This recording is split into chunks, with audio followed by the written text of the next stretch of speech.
आप लोग नोट करिए।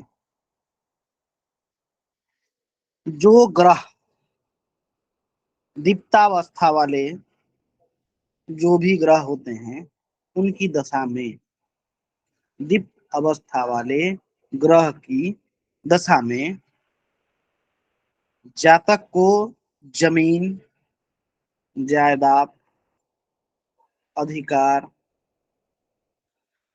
उत्साह, दीप्तावस्था वाले ग्रह की दशा में जमीन, जायदाद, अधिकार, उत्साह, निडरता, निडरता, धन, वाहन, धन, वाहन, स्त्री पुत्र आदि, धन, वाहन, स्त्री पुत्र आदि का सुख, अन्य विशेष भोग विलास, जितने भी प्रकार के सुख हैं, बंधु बांधवों के साथ संबंध जो है मधुर होंगे, सफल होंगे,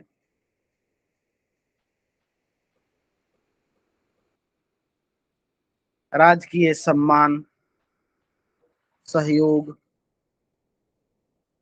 तथा विद्या बुद्धि प्रबल होगी, विद्या बुद्धि प्रबल होगी। दीप्तावस्था में मतलब यह जो है, मतलब एक जागृत बोलते हैं ना, जो ग्रह जागृत अवस्था में है, ये अवस्थाओं के बारे में हम पहले भी चर्चा कर चुके हैं। अब इन अवस्थाओं के अंतर्गत किस ग्रह का क्या फल है, यह सब हम जानकारी आप लोगों को प्रदान कर रहे हैं।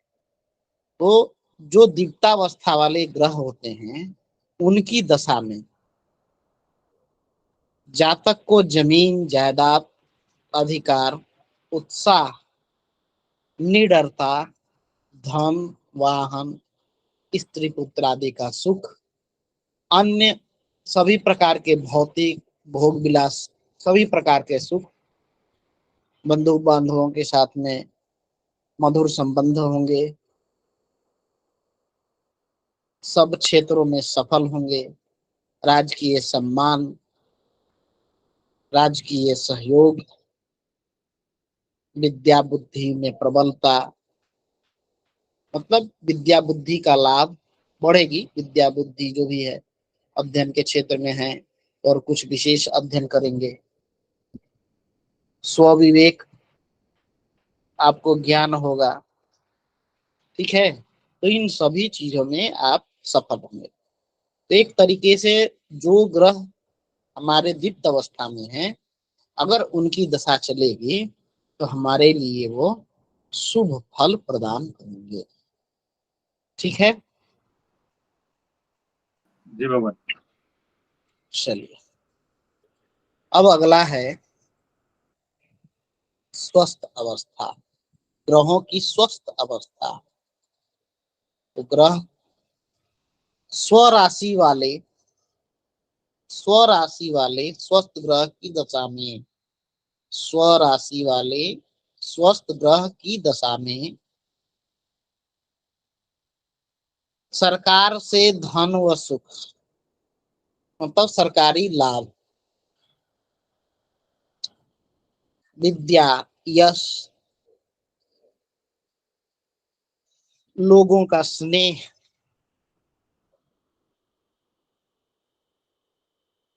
जातक की महत्वता, जातक की महत्ता, स्त्री, धन, भूमि, पुत्र तथा कर्तव्य पालन में संतोष होगा।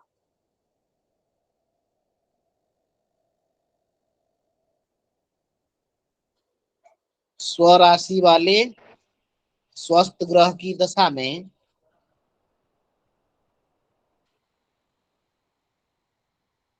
राजकीय सहयोग या सरकार से धन, सुख, विद्या, यश,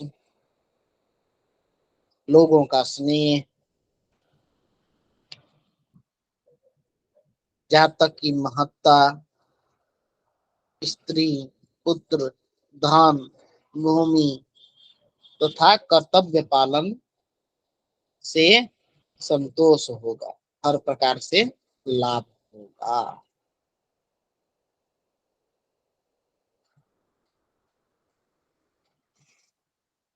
आगे बढ़े। जी जी। अब है अगला मुदित अवस्था। मुदित अवस्था, मुदित अवस्था यानी कि मित्र क्षेत्र में या मित्र क्षेत्री, मित्र की राशि में, मित्र के क्षेत्र में अगर कोई ग्रह स्थित है, मतलब मित्र क्षेत्री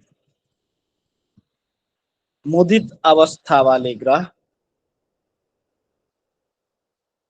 जब इनकी दशा चलेगी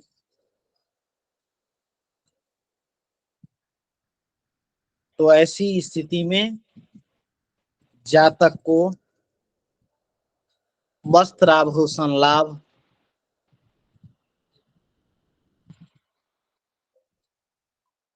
खुशबू आदि के शौक पनपेंगे, मतलब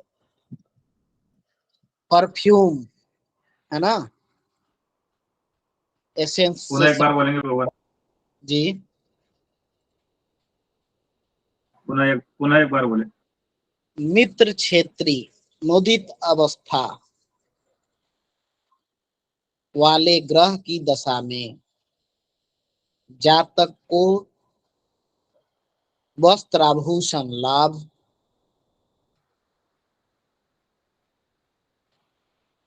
खुशबू इत्यादि के शौक जागृत होंगे, खुशबू आदि के शौक जागृत होंगे।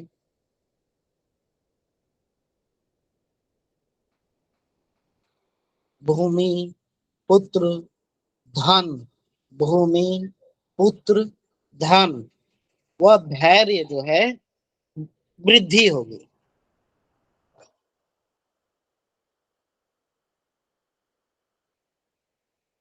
पुराण, धर्म इत्यादि को श्रवण करेंगे, इनका गान करेंगे।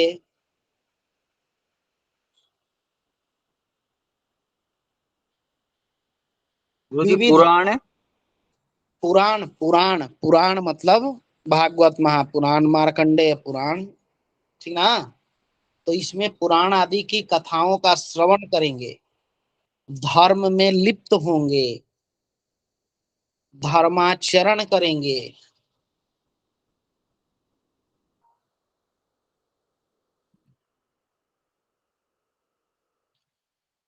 जी विविध विविध प्रकार के यज्ञ, कर्म, दान इत्यादि करेंगे, आभूषण की प्राप्ति होगी,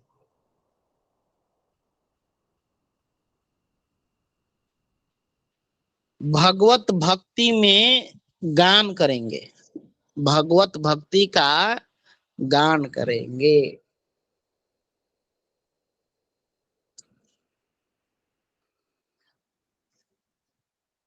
जी भगवान। ठीक है।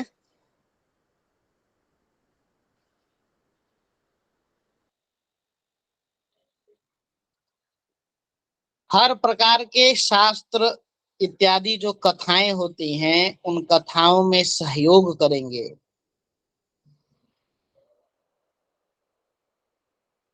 वाहन आदि के भौतिक सुखों की प्राप्ति होगी, वाहन आदि के भौतिक सुखों की प्राप्ति होगी।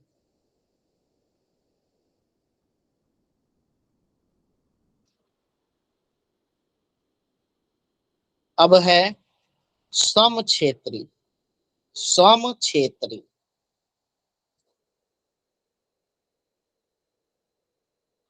तो सम क्षेत्री ग्रह की दशा में, सम क्षेत्री ग्रह की दशा में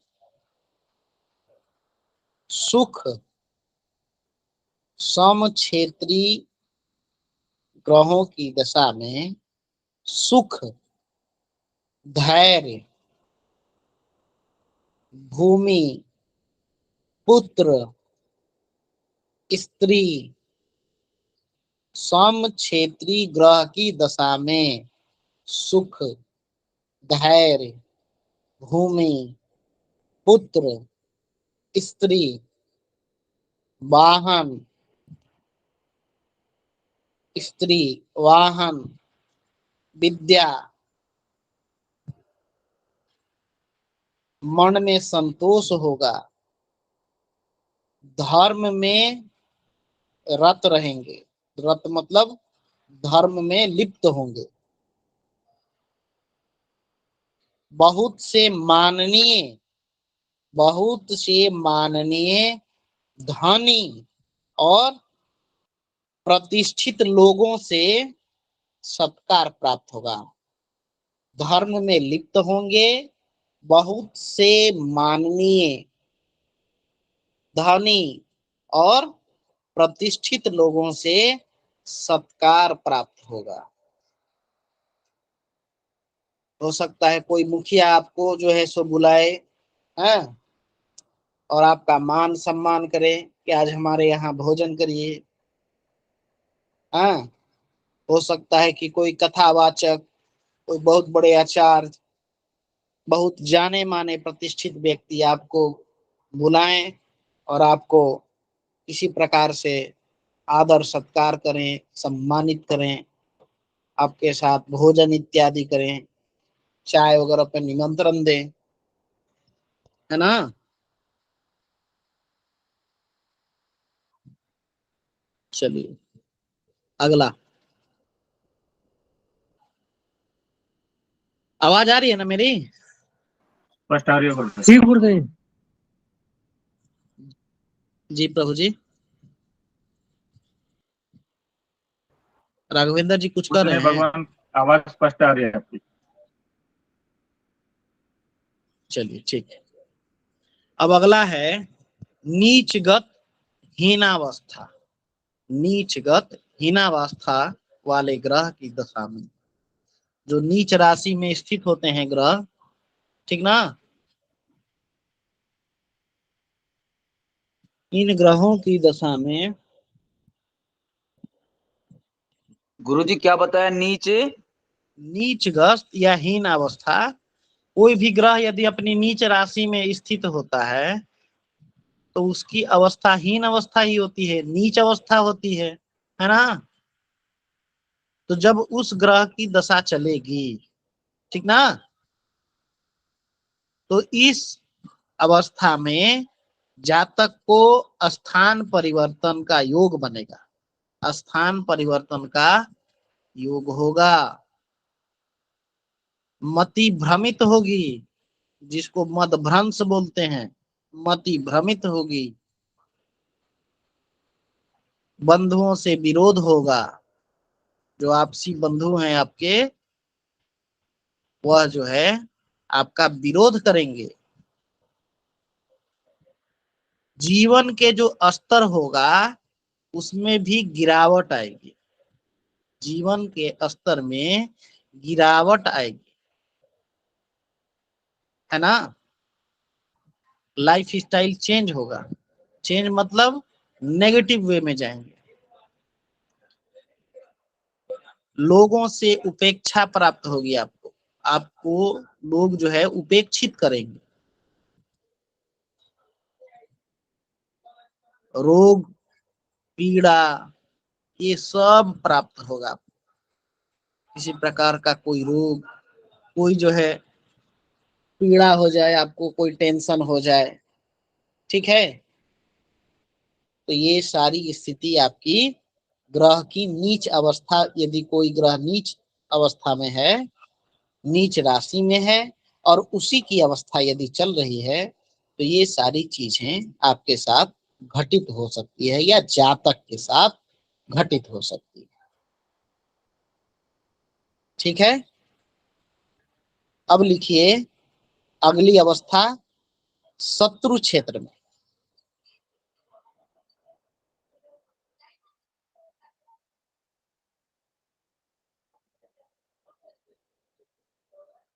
शत्रु क्षेत्र में अवस्थित, जिसको दुखी अवस्था भी बोलते हैं, है ना। चारों तरफ से आप शत्रुओं से घिर जाएगा, कोई भी जीव अगर चारों तरफ शत्रुओं से घिर जाए तो वह जो है दुखी होगा ना। बोलिए मुकेश जी। गुरु जी। अगर आप चारों तरफ से शत्रु से घिर जाएंगे तो दुखी होंगे कि नहीं होंगे। जी बिल्कुल बिल्कुल गुरु जी। तो इस अवस्था में उसी तरह अगर शत्रु राशि में कोई ग्रह बैठ जाए, ठीक है, या शत्रु उस घर में बैठ जाए जहां पर जातक है, स्थित है, यानी कि जो ग्रह अपने शत्रु के साथ स्थित हो, या शत्रु की राशि में स्थित हो जाए, या शत्रु के क्षेत्र में हो जाए, तो ऐसी अवस्था वाले ग्रह की दशा में विभिन्न प्रकार के दुख मिलेंगे, विभिन्न प्रकार के दुख मिलेंगे। विदेशवास, यानी कि स्थान परिवर्तन, ठीक ना। और स्थान ये छोटा मोटा स्थान नहीं, बड़े स्थान में परिवर्तन हो जाएगा।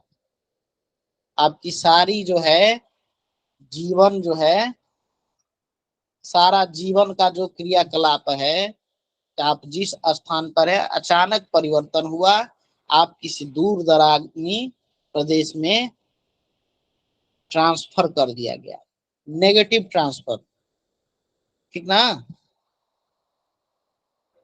जी गुरु जी। ऐसी ऐसी जगह ट्रांसफर हो गया आपका कि आप अपने बंधु बांधवों से दूर हो गए, अपने समाज से, परिवार से, है ना। जी प्रभु जी। हो सकता है कि कहीं पर आप जा रहे हो, ठीक है, आपके साथ चोरी या डकैती आदि की घटना हो जाए, ठीक है, किसी प्रकार से कोई कांटेक्ट ना हो आपसे। राजपक्ष से भी इस समय जो है सरकारी लाभ भी आपको नहीं मिलेगा, वहां से भी आपको भय ही प्राप्त होगा। देखते हैं ना, कई लोगों के साथ ऐसी घटना घट जाती है, उनका सामान चोरी हो जाता है, पैसे चोरी हो जाते हैं, मोबाइल चोरी हो गया आजकल के युग में। और तो और पुलिस में रिपोर्ट करने के लिए गए तो वहां भी उनके साथ बुरा बर्ताव हुआ। होता है ना कई लोगों के साथ में घटनाएं, तो आप सुनते ही होंगे आप लोग। बोलिए। जी गुरु जी। तो ऐसी घटनाएं तभी घटित होगी जब शत्रु क्षेत्र में स्थित ग्रह की दशा आपको मिलेगी। कई बार देखा जाता है, ये जितनी भी अवस्थाएं आपको हमने बताया, इसकी अंतरदशा में भी आपको फल जो है सो प्राप्त हो सकता है। अंतरदशा, प्रत्यंतर दशा में भी आपको ये फल जो है प्राप्त हो सकते हैं।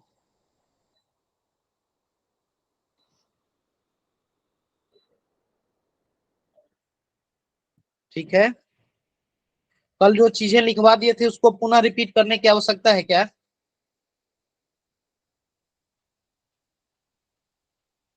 बोलिए। मुझे भी रिकॉर्डिंग आ गई है ग्रुप में, उसमें देख लेंगे। कल वैसे मैं भी नहीं जुड़ पाया था, तो उसमें देख लेंगे। बाकी अगर आप करो तो एक बार करवा दो। चलिए हम आपको रिपीट मुझे कराते हैं। दीप्तावस्था है, रिपीट कर देंगे जी। दीप्त अवस्था को, जी गुरु जी। चलिए लिखिए दीप्त अवस्था को। दीप्त अवस्था वाले ग्रह की दशा में जातक को, दीप्त अवस्था वाले ग्रह की दशा में जातक को जमीन जायदाद, अधिकार, उत्साह, निडरता, धन वाहन, स्त्री पुत्र आदि का सुख, अन्य सभी प्रकार के भौतिक सुख, बंधु बांधवों का सहयोग, राजकीय सम्मान, राजकीय सहयोग, राजकीय सम्मान, राजकीय सहयोग, विद्या बुद्धि का भी लाभ आपको प्राप्त होगा। ठीक है।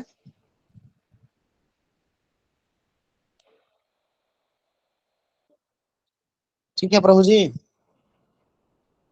जी गुरु जी।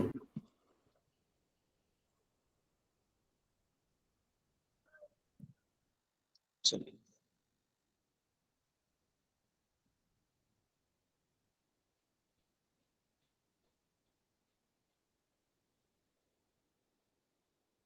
चलिए कल की दशा भी आपको लिखवा देते हैं। अगली दशा है पाप युक्त विकल अवस्था। पाप युक्त विकल अवस्था। पाप युक्त विकल अवस्था। ऐसी अवस्था वाले ग्रह की दशा में, ऐसी अवस्था वाले ग्रह की दशा में तन व मन की विकलता,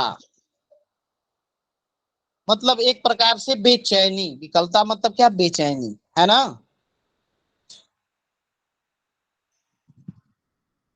मनोविकार, मन में अनेक प्रकार के विकार होंगे। पॉजिटिव विकार नहीं, मिला जुला, नेगेटिव पॉजिटिव सभी प्रकार के मनोविकार।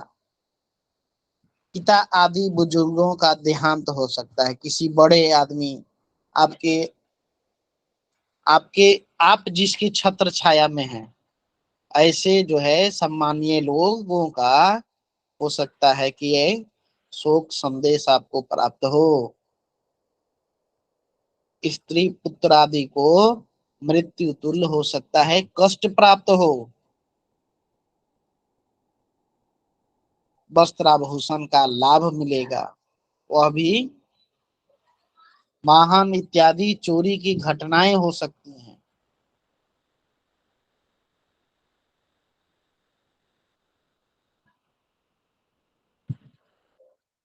स्वर्ण आदि की भी चोरी हो सकती है।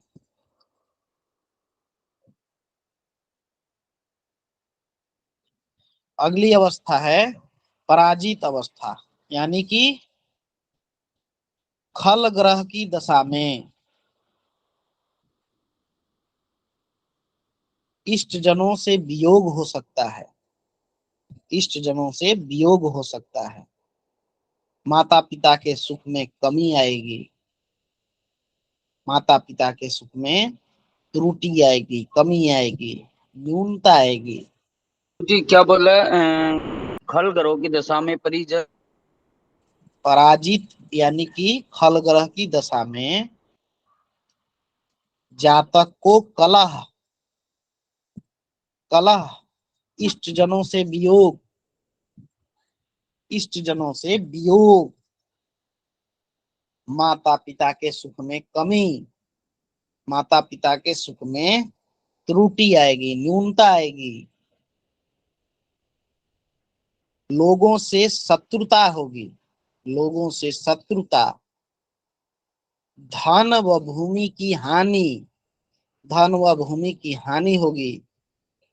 तथा अपने जनों यानी कि स्वजनों में निंदा आदि का सामना करना होगा।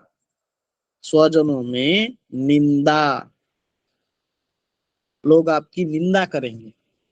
या जातक, जिस जातक का पराजित अवस्था वाले ग्रह की दशा चल रही है या चलेगी, वैसे जातकों के लोग जो हैं, उन दूसरे लोग नहीं, स्वजन, अपने लोग, अपने लोग ही जातक की निंदा करेंगे।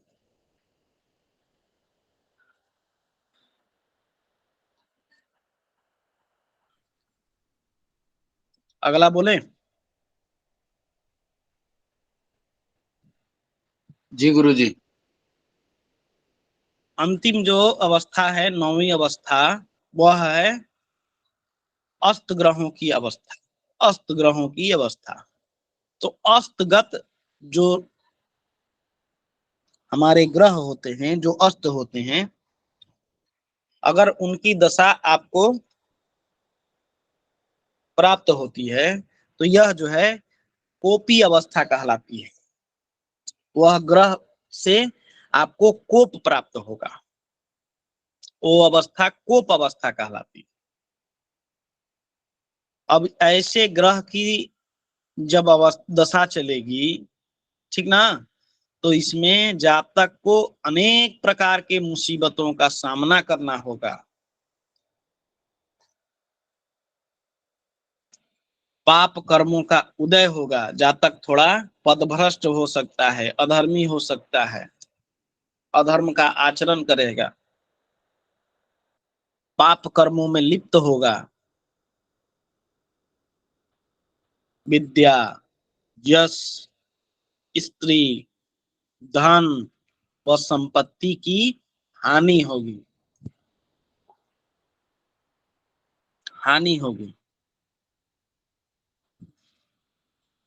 राजा द्वारा धन का हरण होगा, राजा द्वारा धन का हरण होगा। अब राजा तो है नहीं कोई प्रभु जी, तो हो सकता है ईडी वाले, इनकम टैक्स वाले या पुलिस वाले आपके धन को, संपत्ति को, वाहन को सीज कर दें, कुर्की कर दें या रेड करें, ठीक ना।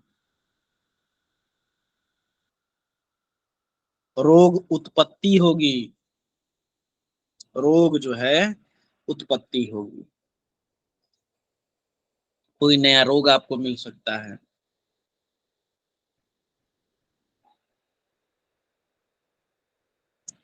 ठीक है प्रभु जी। जी गुरु जी। चलिए। भगवान एक पूछ लूं बीच में एक, जी प्रभु जी बोलिए। जो पराजित खल ग्रह जो ये दशा आई है ना, पराजित ग्रह का मतलब इसमें दो ग्रह होंगे किसी एक भाव में। हाँ हाँ, हाँ, तो दोनों ग्रहों की दशा में दोनों को ही फर्क होगा ना, ये तो ये जो पराजित होगा उसका होगा। जो पराजित हो जाएगा प्रभु जी, तो मैंने पराजित बताया कैसे था ना। होगा? नहीं, थोड़ा दोबारा बताएं, पराजित कैसे होगा ये? पराजित जैसे मान के चलिए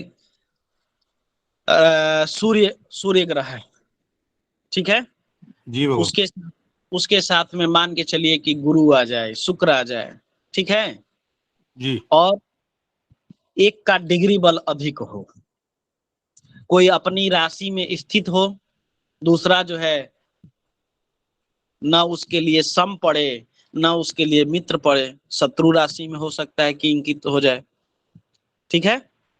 जी जी तो जो है दूसरा ग्रह का प्रभाव तो डाउन हो जाएगा ना, तो वह तो पराजित होगा। जी भगवान।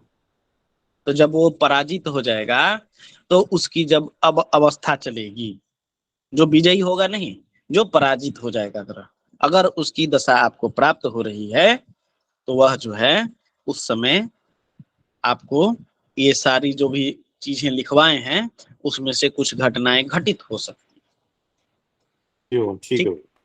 ठीक है प्रभु जी। जी भगवान, जी भगवान। चलिए, पराजित का मतलब युति से ही नहीं होता है, ठीक है।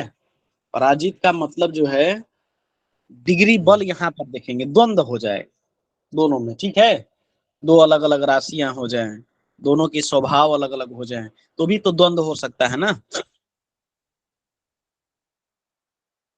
बताइए। एक ही भाव में दो राशियां हों, दो ग्रह होंगे तभी होगा ना द्वंद्व तो। हाँ तो एक मतलब युति से संबंधित मान के चलिए कि लग्नेश कहीं बैठा हुआ हो, ठीक हाँ है, लग्नेश अपनी ही राशि में बैठ जाए, ठीक है, हाँ और जी उसको जो है सो प्रभावित कर दे दूसरा कोई, जी ठीक है, तो वहां लग्नेश जी कमजोर हो जाएगा ना। कोई दृष्टि अगर उस पे वहां पर पड़ी गई या डायरेक्ट जो है सो लग्नेश पे किसी क्रूर ग्रह की दृष्टि पड़ जाए, वहां लग्नेश पीड़ित हो जाए, हैं, हाँ हाँ तो भी तो ये चीजें घटित होंगी, तभी तो लग्नेश पराजित हो गया ना। अब जब हाँ, लग्नेश की दशा पराजित को हम पीड़ित भी बोल सकते हैं क्या? पराजित हो गया या पीड़ित हो गया ऐसा? बिल्कुल, पीड़ा है तो पराजित तो है ना। हाँ हाँ जी वो ठीक। नमो नमः भगवान। नमो नमः प्रभु जी, नमो नमः। सब लोग हरे अभिवादन करें। किशन जी, हरे किशन जी, हेलो। जी आप गुरुदेव, जी गुरुदेव। प्रभु जी, इसको ऐसे समझिए, एक एक चक्रवर्ती सम्राट है, ठीक ना, जी भगवान। हेलो। और युद्ध लड़ने गया और जी युद्ध में उसको पराजय मिले। जी तो जी भगवान। पराजय का मतलब कि कुछ ना कुछ हमारी सेना में कमी हो गई, या हमारी युद्ध लड़ने की कला या अनुभव में तो लग्नेश का पराजित होने का तात्पर्य हुआ कि लग्नेश पीड़ित हुआ, कमजोर हुआ। जी जी जी जी समझे भगवान। यही ना है नवीन जी? बिल्कुल प्रभु जी, बिल्कुल। एक सूचना आप लोगों को देता हूं कि देखिए, अब हरित ज्योतिष की कक्षा लगभग 2 से 2.5 महीने की रह गई है। तो संस्थान उन लोगों का आभार व्यक्त करना चाहता है, अपनी जो भी क्षमता है, जिन्होंने लगातार निर्माण से और कक्षा समापन तक इस संस्थान का सहयोग किया है। तो कल से नवीन जी आप ऐसा कीजिए कि कक्षा में रेगुलर कितने लोग हैं इसकी एक सूची संस्थान को दिया जाए, ताकि कक्षा समापन पर संस्थान उन्हें किसी तरह से सम्मानित कर सके। इसका एक आप लोग डिटेल दे दीजिएगा राहुल जी को कि कक्षा में रेगुलर कौन कौन आते हैं, और जब उनको हम लोग को करना होगा तो फिर हम समय आने पर उनको कर देंगे। लगभग जितने लोग उपस्थित हैं ये सभी लोग रेगुलर ही हैं प्रभु जी, इनमें 1-2 लोग नहीं। दूसरा बात भगवान, एक मिनट, आपका प्रैक्टिकल शुरू हो चुका है, साप्ताहिक प्रैक्टिकल। जो लोग प्रैक्टिकल नहीं देंगे फिर उनके लिए पढ़ाई गई कक्षाएं कोई कार्य की नहीं है, क्योंकि ये प्रैक्टिकल नहीं है, ये आपके लिए बहुत महत्वपूर्ण चीज है और इसे बहुत मेहनत करके परिश्रम करके आपको दिया गया है ये विषय साप्ताहिक। अगर आप लोगों ने इस चैलेंज को पूरा करना कर दिया तो फिर कुंडली के लिए किसी के पास जाने की जरूरत नहीं पड़ेगी। तो आप लोग निश्चित समय पर शनिवार तक आप लोग दे दीजिए, और एक एक लोग का अगर पूरा हो तो डालते जाइए, क्योंकि एक साथ सबका देख पाना मुश्किल है और सोमवार को इसका रिजल्ट निकालना होता है। तो आप लोग जिन लोगों का पूरा हो चुका है वो एक एक करके प्रति कॉपी आप सबमिट कीजिए, ताकि उचित अध्ययन करके उनका मार्क्स दिया जा सके। एक साथ दे पाना मुश्किल होगा, फिर कहिएगा कि संस्थान में सोमवार को कहा गया था, विलंब हो गया। आप लोग भी सोचिए स्वयं कि एक साथ अगर 10 लोग का हो तो गंभीरता से विश्लेषण न हो सकता है। जिनका भी कर्म पूरा हो गया है, प्रश्नों का जिन्होंने हल कर लिया है, वो सभी लोग जमा कर दें। गुरुदेव का आदेश का भी पालन करें और समय को भी देखें कि आज बुधवार हो चुका है, ठीक है? तो कल से परसों से जब भी है आप लोग अपनी प्रतियां जो है। हाँ, और एक बार और हम लोगों ने आप लोगों से कहा था जब गणित समाप्त हुआ था कि दीजिए, उस समय 2-4 लोगों को छोड़कर किसी ने नहीं दिया था। परिणाम ये निकला कि बहुत लोगों को आज इष्टकाल, भयात, भोग और निकालने में उनकी आज भी ना समझ रही, बहुत सारी त्रुटियां हुई, लग्न स्पष्टि में, ग्रह स्पष्टि में, चंद्र स्पष्टि में। कारण था कि आपने अपनी गलतियों को निकाला नहीं, बल्कि उनको अपने हृदय के अंदर में छुपे रहने का मौका दिया। तो इस बार वो गलती ना करे। इस बार जो आप कर रहे हैं वो आपके जीवन का बहुत बड़ा एक इम्पोर्टेंट समय है। फलित ज्योतिष में अभ्यास करके कुंडली देखना, कुंडली का विश्लेषण कर लेना आपके लिए एक बहुत महत्वपूर्ण चीज है। तो ऐसा ना करे, सब लोग दें, गलतियां हो जो आपको अनुभव लगे, कम से कम आप कुछ तो सोचेंगे कि ये होना चाहिए। इससे हम लोग को ही पता चलेगा कि कहाँ कमी है।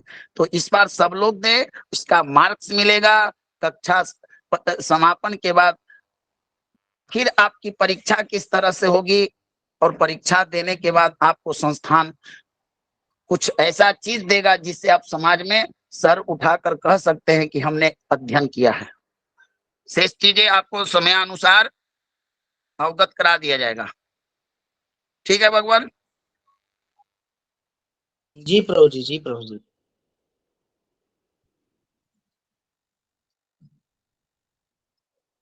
चलिए, जो संदेश था आप लोगों तक पहुंच गया। अब हम लोग अपने पाठ्यक्रम पर आए, या किन्हीं को इस सूचना से संबंधित कोई चाहिए डिटेल कुछ? सबसे पहले तो सभी लोग हैंड डाउन कर लें, सभी लोग हैंड डाउन कर लें। ऋषि जी आप भी जी। देखिए, संस्थान जो है प्रत्येक सोमवार को कुछ प्रश्न जो है आप लोगों के सामने रखेंगे, कुंडली पर आधारित जो विषय अभी तक पढ़ाए गए हैं, और उससे संबंधित आपको जो है जो चीजें समझ में आती है अभी तक के पढ़ाई गए विषयों के अनुसार, आपको उसमें अपना मंतव्य जो है देना है, और देके ग्रुप में, ग्रुप संचालक के पास आपको डालना है। संस्थान के सदस्य इस चीजों को निरीक्षण करके गुरुदेव के पास प्रेषित करेंगे।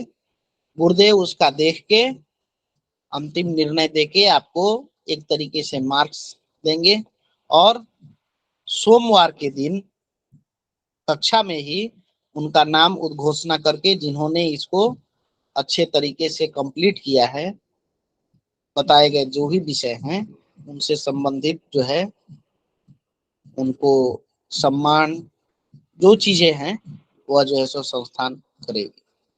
ठीक है, तो प्रत्येक सोमवार के दिन सुबह में प्रश्न डाले जाएंगे, और शाम को पिछले सप्ताह के जो अच्छे विश्लेषक रहे फलित से संबंधित, उनको जो है सम्मानित किया जाएगा।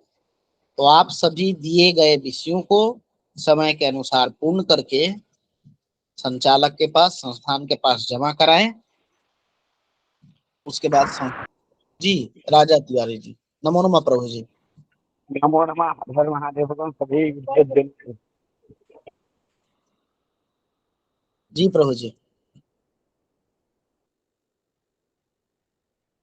राजा तिवारी जी हम लोग के दुर्गा सप्तशती के अध्यापक हैं, और बहुत ही सरल शब्दों में दुर्गा सप्तशती के महत्व को बताते हैं।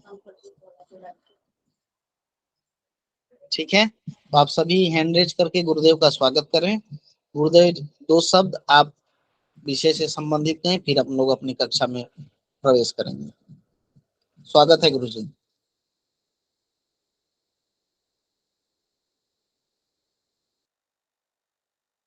गुरुदेव का स्वागत है। भगवान भगवान नमो नमः भगवान, सभी विद्यार्थियों को भगवान का आशीर्वाद देना।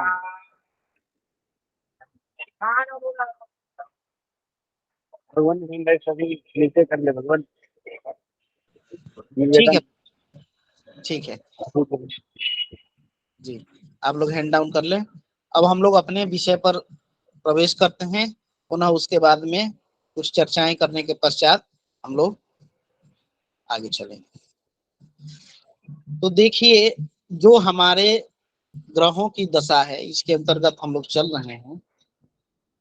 एक ही ग्रह अपने विभिन्न परिस्थितियों में अपने दशा काल में भिन्न भिन्न फल देता है। यह जो है बृहद पराशर, महर्षि पराशर ने इसको जो है अपने शास्त्र के अंतर्गत, जिसको बृहद पराशर होरा शास्त्र के नाम से सभी लोग जानते हैं, इसमें उल्लेखित किया है।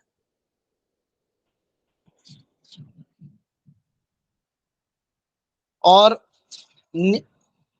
उनके अनुसार, पराशर के मतानुसार 18 परिस्थितियों से एक ही ग्रह का दशाफल विचित्र ढंग से अलग अलग हो जाता है। 18 परिस्थितियां हैं। ठीक है, कौन कौन सी परिस्थितियां हैं इसको जो है आप लोग नोट कर लें, नोट कर लें आप लोग। पहला, परमोच्च गत।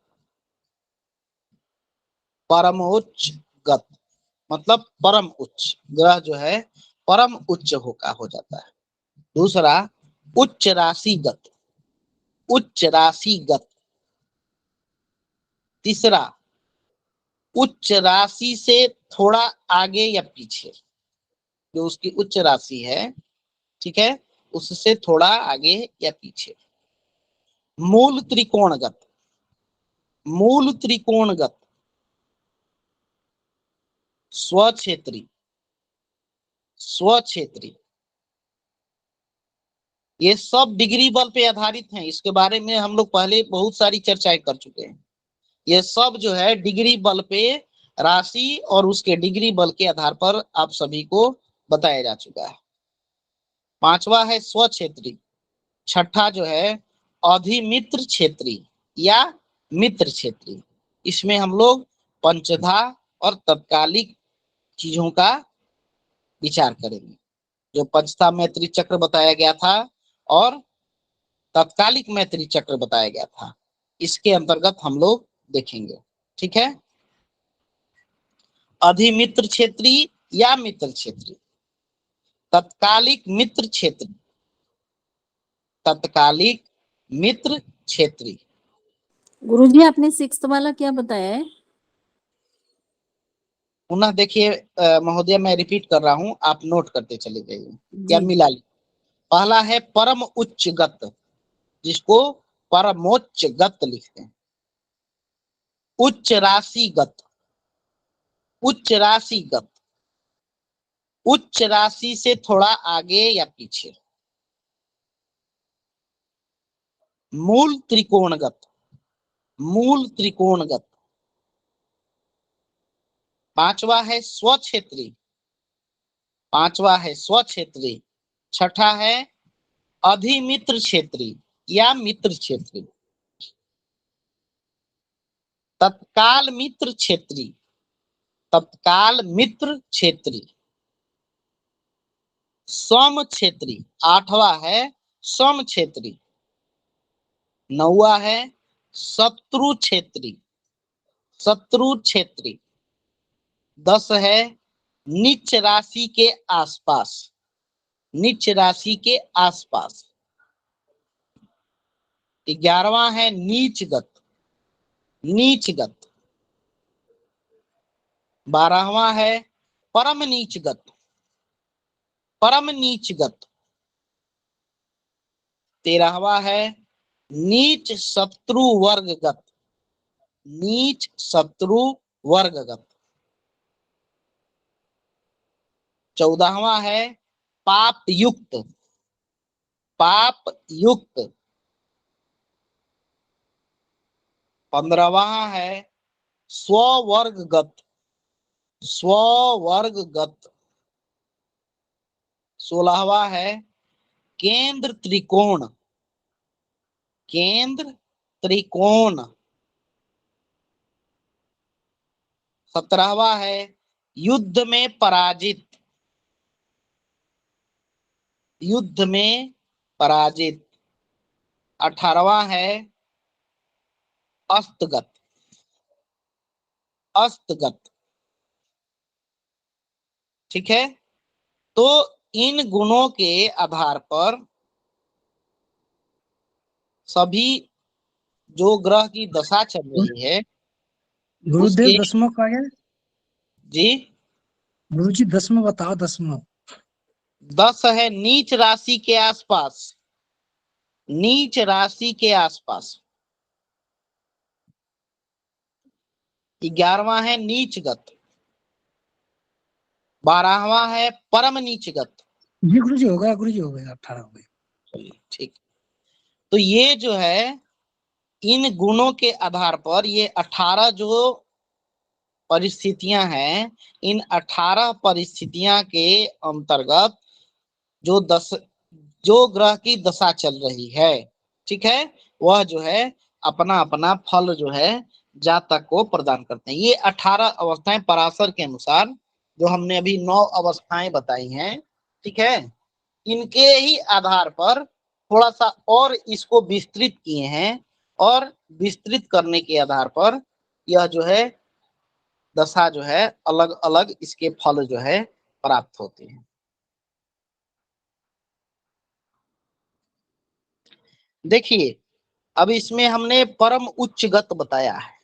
तो परम उच्च ग्रह मतलब यह जो है सबसे शुभ फल देगा, सबसे शुभ फल।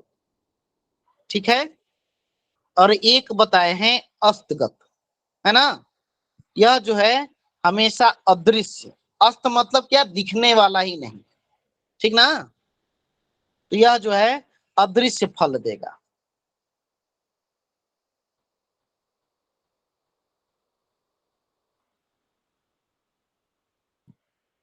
बाकी देखिए, जो अंशात्मक युति वाला ग्रह होता है, जिसमें हमने आप लोगों को बताया, ठीक है, वह जो है अनिष्ट हो जाता है। अनिष्ट जो मतलब सूर्य के अंश बल के आधार पर जो ग्रह सबसे जो है मतलब जैसे युद्ध में पराजित वगैरह हमने नाम लिया, इसके आधार पर वह जो है अनिष्ट फल जो है प्रदान करता है। बाकी जितने भी हैं उसमें थोड़ा बहुत जो है शुभत्व जो है बना रहता है। ठीक है। भगवान थोड़ा उच्च राशि से थोड़ा आगे और पीछे कैसे हो गए, समझ में नहीं आ रहा। जैसे देखिए भगवान, डिग्री बल बताया गया था ना, जी भगवान। सूर्य किस राशि में सबसे उच्च के हो जाते हैं? मेष में गुरु जी। मेष राशि में। मेष राशि, मेष राशि में कितने अंश पे परम उच्च के हो जाते हैं? 0 से 10 अंश पे गुरु जी। 0 से 10 तक। 0 से 10 तक, तो 10 डिग्री जो है उनका परम उच्च स्थान है। ठीक है। ठीक है जी जी। अब इसमें यदि 9 के पास रहते हैं, 0 के पास में रहते हैं, 1 के पास में रहते हैं, तो वह उच्च से थोड़ा आगे पीछे हुए कि नहीं? जी भगवान जी भगवान। तो यही चीजें हैं। इसी प्रकार से परम नीचगत, ठीक है, और उसके बाद नीचगत, नीच राशि के आसपास। ठीक है। ठीक है भगवान, अब आगे। हेडिंग क्या रहेगा मेन? 18 इनका जी? जी, इनका जो 18 जो लिखवा है, इनका मेन हेडिंग क्या रहेगा जी? मेन हेडिंग यह जो है दशा, अभी जो 18 बताए, यह जो है दशा फल के 18 परिस्थिति लिखिए इसको, 18 परिस्थितियां। यह बृहद पराशर होरा शास्त्र के अनुसार है। ठीक है, 18 परिस्थितियां।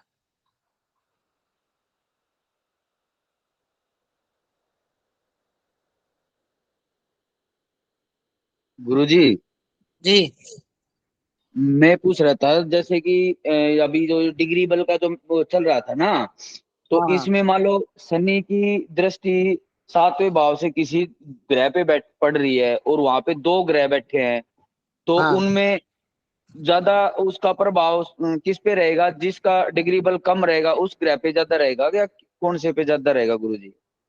देखिए सबसे पहले तो हम जो है, जो घर में ग्रह स्थित है, ठीक है ना, सबसे पहला तो ध्यान उस पर देंगे। ठीक, उसके बाद जो बाहरी परिस्थितियां उसके ऊपर आ रही हैं, ठीक ना, जैसे किसी ग्रह की दृष्टि पड़ रही, ठीक है, तो किसी ग्रह की दृष्टि पड़ रही है, तो वह जो दृष्टि है उसके लिए क्या, दोनों ग्रहों के लिए क्या काम कर रही है?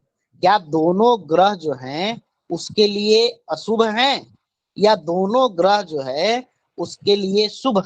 अब जो शुभ रहेगा, मतलब मान के चलिए कि एक घर में सूर्य और राहु हो गए, ठीक है, शनि की वहां पर दृष्टि पड़ रही है, ठीक है, तो राहु के लिए तो शनि जो है मित्र का काम करता है ना, सूर्य के लिए तो मित्र का काम नहीं करता है शनि, बोलिए, गुरु जी है शत्रुता ना, है दोनों की। शत्रु होता है। अब यहाँ पर जो है सो डिग्री बल देखेंगे कि क्या सूर्य वहां पर कमजोर पड़ रहा है, या सूर्य का अपना बल है वहां पे। षडबल में कोई मान के चलिए कि सूर्य को 6 प्रकार के बल प्राप्त हो गए, ठीक है, और वहां पर शनि की दृष्टि पड़ गई, तो सूर्य वहां पर सर्वाधिक बली हो जाएगा, उसको सबसे ज्यादा बल प्राप्त हो जाएगा। ठीक है, और वहां पर अगर शनि की दृष्टि पड़ रही है, राहु की युति पड़ रही है, तो उसके प्रभाव को बहुत ज्यादा जो है सो कम नहीं कर पाएगा। ठीक है, इसीलिए हमने षडबल को पढ़ाया था आपको, है ना। जी राहु गुरु। और राहु, एक परिस्थिति देखें तो राहु और सूर्य के रहने से वहां पर द्वंद्व की स्थिति उत्पन्न हुई, लेकिन डिग्री बल जब हमने देखा तो राहु का बल जो है सो कमजोर हुआ। ठीक, अब राहु का बल कमजोर हुआ तो वहां पर जो है सो सूर्य का बल हमको अधिक मिला। ठीक है, तो सूर्य वहां पर प्रभावी पड़ गया। अब पुनः जो है हमने देखा कि शनि की दृष्टि वहां पर पड़ रही है। ठीक है, तो शनि की दृष्टि पड़ रही है तो राहु के लिए तो फायदेमंद है, सूर्य के लिए फायदेमंद नहीं है। लेकिन डिग्री बल के आधार पर वहां पर राहु का बल कम गया। ठीक है, सूर्य जो है वहां पावरफुल है, उसको अपना 6 प्रकार का बल वहां पर प्राप्त है, तो हम यहाँ पर राहु वहां पर पराजित हो जाएगा। ठीक है, और सूर्य जो है वहां पर विजयी होगा। ठीक है महेश जी। जी गुरु जी। तो ठीक ग्रह गुरुदेव। ग्रह की वहां पर दृष्टि पड़ने के बाद भी जो ग्रह पराजित हो रहा है उसको कोई फायदा वहां पर नहीं मिला। अगर वहीं सूर्य को 1 या 2 बल प्राप्त होता, ठीक है, राहु वहां पर थोड़ा सा बली हो जाता, ठीक है, और शनि वहां पर दृष्टि डाल देता, ठीक है, तो यहाँ पर हमारे राहु जो है सो बली हो जाते, सूर्य को फिर जो है प्रभाव डाउन हो जाता, तो वहां पर सूर्य जो है पराजित हो जाते। ठीक है, जी गुरु जी। इसीलिए भगवान डिग्री बल को जो है सर्वथा जो है सो बल सम्मत जो है सो कहा गया है ना। जी प्रभु। तो किसी ग्रह का जो है हम सबसे पहले उसके डिग्री को देखेंगे, उसकी राशि को देखेंगे, तब उसके ऊपर पड़ने वाली दृष्टि, जो भी युति बन रही है वहां पर युति, और इन सब का जो है सो विश्लेषण करने के पश्चात किसी ग्रह को हम अवस्था देंगे कि कौन सा ग्रह किस अवस्था में है। ठीक है, ठीक है मुकेश जी। जी गुरु जी। चलिए, लगता है कि कक्षा का समय भी हो गया है, तो आप लोगों के अगर कोई प्रश्न है तो बोले, ना तो कक्षा को समापन करें। कोई प्रश्न है तो करिए आप लोग। गुरुजी, पाप युक्त विकल अवस्था वाले ग्रह कौन से होंगे? पाप युक्त विकल अवस्था वाले, देखिए ये तो सारी अवस्थाओं की जो है सो चर्चा थी, ठीक ना। जी। तो पाप युक्त जो है सो कहने का तात्पर्य हो गया कि सूर्य जो है किसी घर में स्थित है, ठीक है। जी। आपने पाप कर्तरी योग वगैरह को जाना है, शुभ कर्तरी पाप कर्तरी, जी। जी किया है। इसकी कक्षा की है आपने। हाँ जी। तो वहां पर देखिए कि पाप कर्तरी का मतलब हो गया कि जो दो, एक तरीके से ऐसे समझिए कि 2 पापी आदमी बैठे हुए हैं। जैसे मान के चलिए कि मंगल को भी पाप ग्रह माना गया है, शनि को भी पाप ग्रह माना गया है, ठीक है। जी। जी। अब इसके बीच में चंद्रमा यदि बैठ जाए, ठीक है, जी। चंद्रमा यदि बैठ जाए तो चंद्रमा जो है वहां पर पाप युक्त हो जाएगा, ठीक है। अगर जी। उसको षडबल में 1 या 2 बल प्राप्त हो रहा है, ठीक है, तो भी चंद्रमा जो है 2 शत्रुओं से पीड़ित हो गया। अब 2 जी। शत्रुओं से पीड़ित होने के बाद जो है वहां पर आपको चंद्रमा का जो फल है वह जो है सो विकल अवस्था उसको प्राप्त हो जाएगी, जी। ठीक है। जी। तो जी 2 ग्रहों के बीच में कोई ग्रह बैठ जाए या कोई शत्रु ग्रह के साथ बैठ जाए तो वहां पर उस अवस्था को हम विकल अवस्था कहेंगे, ठीक ये है। मतलब ये पाप कर्तरी हो गया, फिर इसका मतलब इसका नाम। पाप कर्तरी तो मतलब पाप को बढ़ाने वाला होता है ना। हाँ जी। जी। जी। मान के चले कि राहु शनि मंगल बैठ गए, ठीक है, जी या जी एक जी एक घर में एकादश अवस्था में राहु है, द्वादश अवस्था में आपके शनि है, और उसके बाद लग्न में जो है सो मंगल बैठ जाए, तो ये जो जी। है पाप कर्तरी योग होगा ना, हाँ हाँ, जी जी जी तो जी इससे जो है सो बढ़ जाएगा, जी यही है। जी जी जी समझ में आ गया। ठीक, और कोई?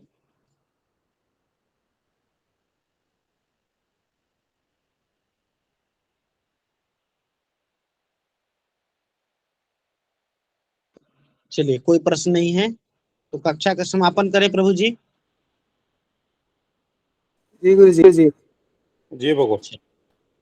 चलिए, ओम पूर्णमिदः पूर्णमिदं पूर्णात् पूर्णमुदच्यते पूर्णस्य पूर्णमादाय पूर्णमेवावशिष्यते। ओम शांति शांति शांति। सर्वेभ्यो नमो नमः। सभी को शुभ रात्रि। कल पुनः हम लोग दशाफल के अंतर्गत नए विषयों को जानेंगे। तब तक के लिए आप लोगों का साधुवाद। सभी को शुभ रात्रि। सभी का यथा योग्य धन्यवाद। सर्वेभ्यो नमः। सर्वेभ्यो नमो नमः भगवान।